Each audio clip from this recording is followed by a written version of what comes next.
Good evening. We begin this course, Early American Literature, which is to say America in the 19th century, with Henry Wadsworth Longfellow. You should not confuse the surname Wadsworth with the famous Wordsworth, the famous English Romantic poet. As you can see, Longfellow was the first literary figure in America, and here he is shown against the backdrop of one of his famous poems that we are going to read, and this is Paul Revere's Ride. But let me start from the beginning. Longfellow was born in Portland, Maine, which is an area in New England, and as you know, New England is the eastern area of the American continent.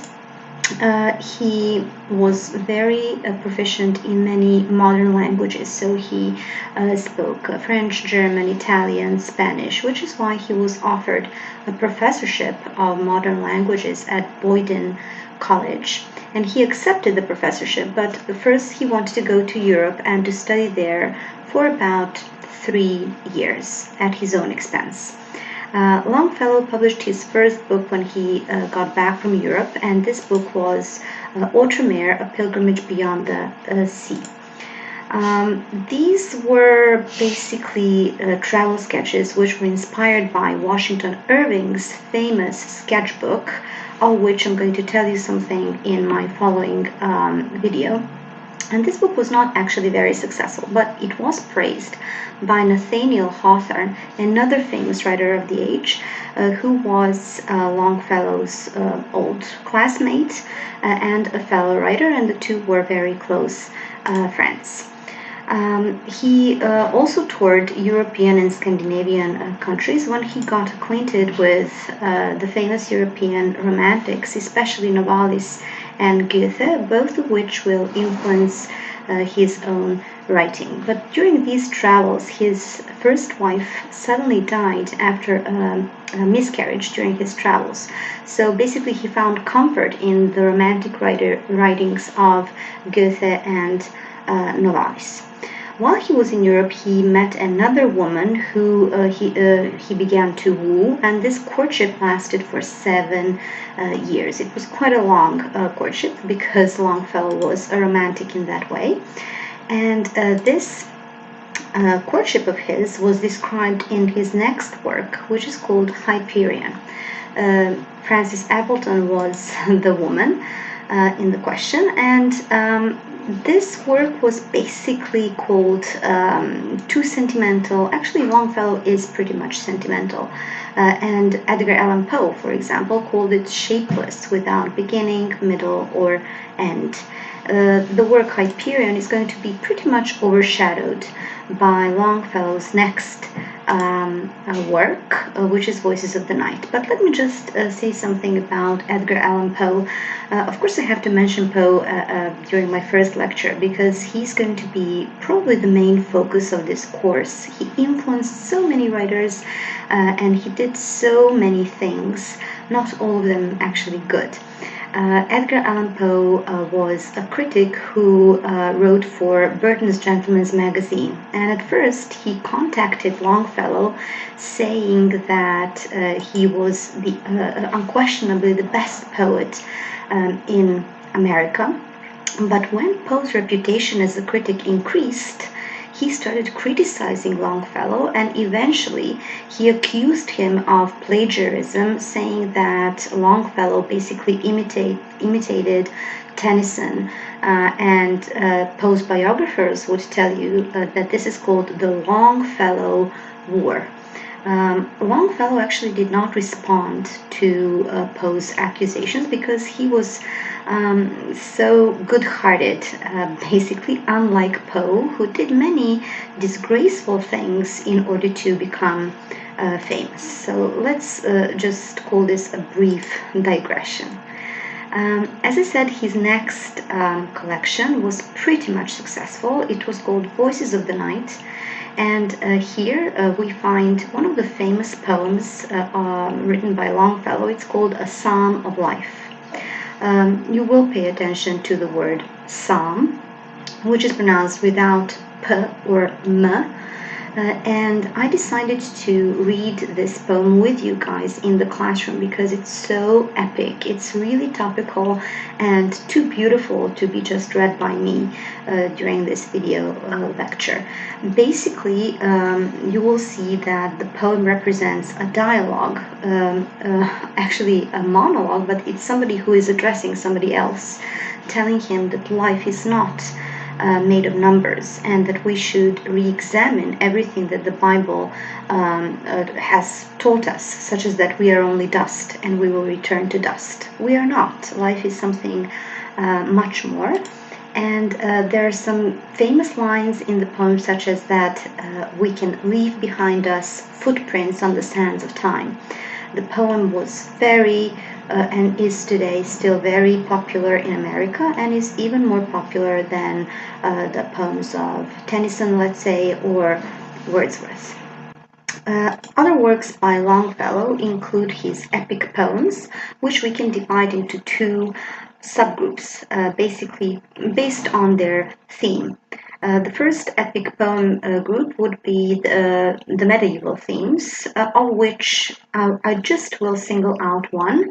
It's called The Christus, a Mystery, and the work itself is comprised of three parts, basically showing the three phases of Christianity.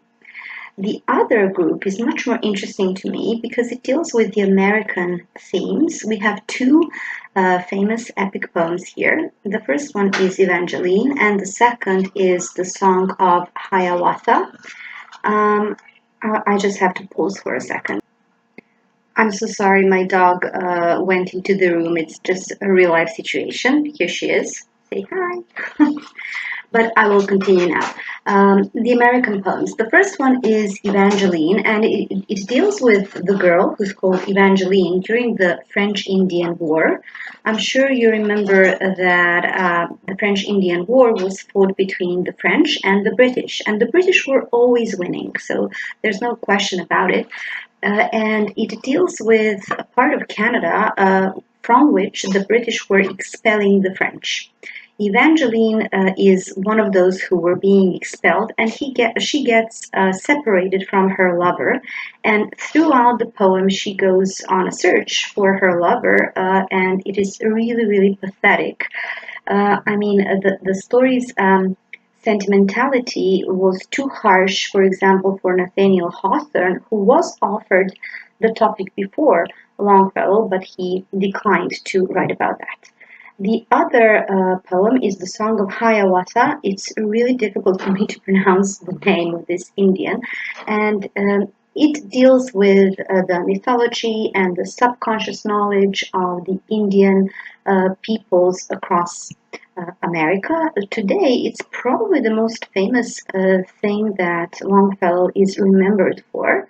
I will only single out the unusual lines of Hiawatha, actually the feat that Longfellow used. The foot is called trochee. It's really unusual for English to use trochee in your poetry. I am is much more natural. For example, Shakespeare used I am in his poetry, where you have an not stressed syllable followed by the stressed one. Here it's the opposite. So you first stress the syllable and then you unstress it. It's really unnatural. It goes like this. Let me give you an example. This is from Hiawatha. I, the friend of man, Mondamin, come to warn you and instruct you how by struggle and by labor you shall gain what you have prayed for. I think it's really difficult to even read the trochee lines here, but interestingly, the raven was actually written in the same feat, as you will see once we come to Poe. So this was from Hiawatha. Another interesting thing about Longfellow is that his second wife died, and I'm only mentioning this because I personally remember this information from my studies, because our professor insisted on us knowing that thing. She basically accidentally burned her dress while there was a fire in their house, and she burned to death. And of course, Longfellow was very depressed, and he dedicated his last years solely to writing. He wrote Tales of a Wayside Inn, which I find very similar to Chaucer's Canterbury Tales because they're different people gathered around a fireplace telling stories to one another in verse. And finally, please do remember this that Longfellow was the leading American Dante scholar because he translated Dante's Divine Comedy and was an expert in translating it. Remember that he was a professor of modern languages, first at Boyden College and later at Harvard. The poem that we're also going to read in the classroom is The Arrow and the Song. I'm just putting it here so that you know what we will read. I'm not going to tell you anything about it right now, and I will finish with Paul Revere's Ride, just a brief commentary so that you know what it is about. Paul Revere's Ride, and the ride is not like a car ride, it is horse ride, of course, deals with the American War of Independence. More precisely, the very day is April 18th, 1775, when this American patriot rode across the village informing the Americans that the British were approaching by land and by sea. I think it's very important for you to know that the poem was published in 1860, which is basically just before the beginning of the American Civil War. So although the poem itself deals with the American Independence War, it actually speaks about Longfellow's present. The poem was so popular at the time that during the 19th century, the teachers in schools would basically take it as a historical account of what happened, although the poem contains many fictional elements and is not, of course, true to life. Some of the things are imagined here, but the point of the poem is to stir people to action because Longfellow was a staunch abolitionist. He was so against slavery and he wanted people to act upon that. For example, he used to sell his books and use this money to buy off slaves across America. This is how fervent he was about the slavery issue. The lines of Paul Revere's line are so easy to read because the rhythm that he incorporates here resembles a horse ride, basically. And you can see it here. I just singled out the opening stanza and the final stanzas for you to see. So the task for Paul Revere was to light a lamp. And it says here, one if by land and two if by sea. So one lamp if the British are coming by land and two lamps if they are coming by sea. And so on. And let's see how the poem closes.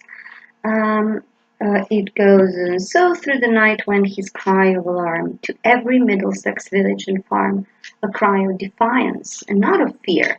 So you can see even here how patriotic the Americans are. They're such an interesting nation to study, not always in a good way, of course, but we do not unfortunately have much time during this semester to speak about that in person and to compare what we know and what we think about the Americans. It is sure that they take pride on their Americanism, which is actually evident here as well. So it says that through all our history in the hour of darkness and peril and need, the people will waken and listen to hear the hurrying hoofbeats of that steed and the midnight message of Paul Revere.